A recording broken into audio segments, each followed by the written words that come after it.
At Z, we aim to be a world-class Kiwi company, and definite emphasis on these 6 call-outs. I'm not going to talk to all of them today, but the big, I guess, place where social media fits in is the competitively advantage piece. It fits in terms of us becoming an iconic brand and the thought leadership. What we did first off was we listened, and we listened to the New Zealanders really intently, because making that decision about the brand switch meant that we didn't want to go into it lightly. And a lot of the feedback that we were told was that Kiwis were starved of information about our industry, about what we did, about how we made money, about how much money we make, about why petrol prices go down and up, and how it all works. So they didn't want a petrol company or a petrol service station that was run by some anonymous face. They really wanted us to kind of actually connect with them and again represent the communities and the neighbourhoods that we operated in. So these are our social pillars. Our brand has brand pillars that we operate under, and into the social pillars, still with the aspiration to be a world-class Kiwi company. And I try and operate within the promise of being Z is for social New Zealand. So we talk about Z being the brand being for New Zealand, and we have the social promise in terms of being for social New Zealand. So we understand kind of what happens, we'll try to understand what happens in a social media world. We try and partake, we try and be part of the community. We've got the brand pillars, so the 5, I haven't got enough elbows or hands here. And that's often when I'm posting something, I really look at those and kind of think, well, is the stuff that we're doing fitting underneath one of these? Because otherwise it's just some other great idea. And then when we're posting things in our social worlds, we drive into these 4 social mindsets. So you would have seen how we post when we put the price of petrol up. Now, you can imagine my day, and there's others in the room as well, when that happens. And I don't have foresight of that. I might have a few hours notice. But we get an onslaught of comments, rightly so, because that affects people and they're not happy about it. And so when it's an informed part of our social mindset, we've committed to it. Every single time we put the price up or price down, we will post. We will say why, and we'll say this is what's happening. And again, you can imagine all types of comments we get. I think I've been called a rapist. I think they had an extra P in there. I need to work that one out. Thieving rapist, that was a good one. So this is the spaces that we play. We play in all of these, but clearly, we focus most of our attention here. And that's just simply, again, returns on investment, time, that kind of stuff. There's a lot of space that we could be playing in terms of in LinkedIn. Like I read Trade Me forums all the time, just simply because, again, petrol gets talked about. I'd like to put more energy into Google+, but I'd like more people to also put more time into it. But that kind of stuff's going to change. Was that something the other week? The All Blacks and New Zealand are pushing Google Plus at the moment, so that's going to go on. All they need to do is grab one in Google Plus, bang, they're going to get 100,000 people. So again, that's kind of the space we play. I also wanted to talk, I like this picture because it was just so earnest. I don't know anyone who's that serious about really drawing social media pictures. So what I really wanted to talk about was in terms of our learnings. And our learnings are about these 2 pieces being individual and distinct from each other. So it's about being social. I can see it over here. It's about being social, and it is also about it being the media.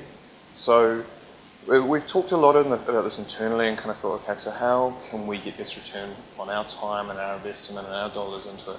And it can boil down to viewing it in these 2 ways. So rather than seeing it as social media, seeing it as a media, and viewing it in a similar way. So the big person in the room often gets noticed. And we have put time into being of a reasonable size in Facebook. I think we're about 142,000, which is big, and for a petrol station as well. And we've paid for that audience. Again, I'm not going to be ashamed about it. We've done that for a reason because, again, size means that we have scale, which means that we have reach. So I'm stunned at how many people, when I talk to about social, and they say, how do you keep control of it all? Like, you've got a massive big memory. I'm like, no, I just write it down. We actually just have a calendar. We run a Google Doc, It's shareable between me and my agencies and multiple people in the business, just day by day, just talking through and run those filters on it. So there's a thing about what mindset is it, what part of the brand pillars will it meet, does it have a picture in it, that kind of stuff. It's pretty basic. And that's all we do. We have a solid calendar. And it's really important for me, because I'm busy, I don't have time, I don't just look after social, that's in place. We plan our posts in advance in a reasonably significant way. So breaking the fourth wall is talking to the camera and talking to the people behind the camera more importantly. So they all do it and they all give you a little sense of, oh, that's really interesting, you're sharing a little bit more about you and you're talking to me rather than the classic kind of, yeah, just come and watch our stuff. And breaking the fourth wall in movies, there's a couple of TV programs that do it, it's quite a rare thing, but in social world, in social media world, that should be exactly what happens. You need to interact with those people who are asking you questions. I can't be scared of people who say you're a rapist. I'm not going to just not reply to that or hide it or delete it. We run some pretty tight language rules, but rapist got through. But I'm not going to be scared of them because that's why we're here. It is social. You need to really interact with those people and be challenged by them. And sometimes go, I don't know. That thing you're asking me, I don't have the answer to. But it's really, really important. And give them things that not everyone will see. Share with them little jokes, little inside bits, little tidbits that you have that you can share. Because again, not everyone needs to see them, but little bits and pieces will kind of trigger through.